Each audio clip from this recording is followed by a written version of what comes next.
कार्यक्रमाचे सन्माननीय अध्यक्ष असतात त्या ठिकाणी उपस्थित असलेले सन्माननीय ॲडव्होकेट संदीप पाटील साहेब कात्रज पुणे यांचे महाराष्ट्र प्रदेश नेताजी काँग्रेसचे ते अध्यक्ष आहेत त्यांचंही या ठिकाणी आपण स्वागत करूया.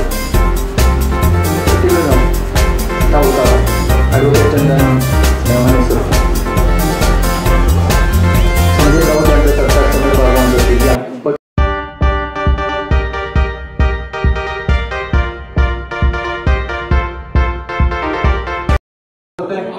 उद्घाटन करायचं. Thank you so much. उपस्थित सर्वांचं या ठिकाणी सहर्षित स्वागत आणि अभिवादन 5 मिनिटं. आज का महत्वपूर्ण कार्यक्रम में शामिल होने का मौका मुझे दिया है. पढ़ाई करते बच्चा लोगों को हम बोलते हैं अगर तुम आगे तुमको बढ़ने का होगा, ये देश को तुम संभालने का होगा, देश का सेवक बन के काम करने का होगा. एजुकेशन सबसे महत्व का विषय है.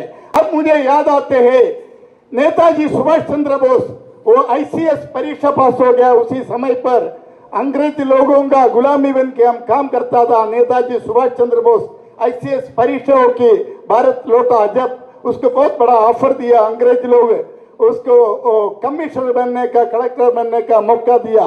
लेकिन कमिश्नर कलेक्टर बनने का मौका दिया तो नेताजी सुभाष चंद्र बोस बोला हम देश का सेवा करेगा, तुम्हारा गुलामी बन के काम नहीं करेगा, ऐसा बोला. ये जो नेताजी सुभाष चंद्र बोस अंग्रेज के खिलाफ लड़ाई किया उस समय पर जो मेरा पिताजी उनका सेना में था गंगाधर शंकर पाटिल, हम लोग हमारा पिताजी और क्रांतिकार लोग महाराष्ट्र छोड़ के भाग गया. वो वजह से आज राज करने के लिए हमारा पवार साहब को मौका मिला है. नेताजी सुभाष चंद्र बोस का नाम से मैं राष्ट्रीय राजकीय पक्ष बनाया.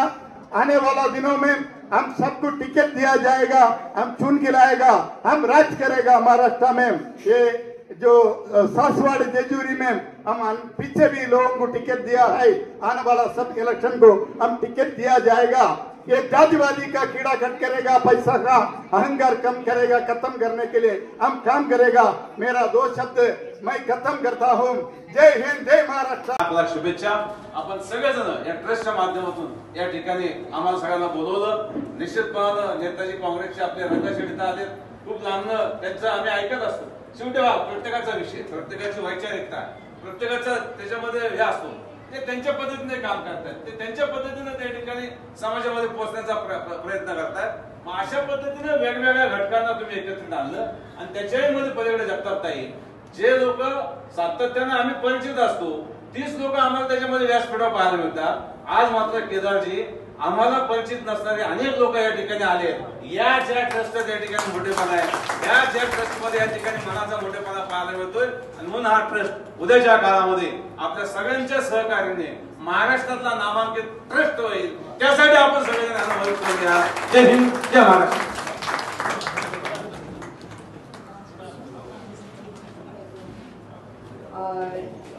आज महिलांच्या वतीने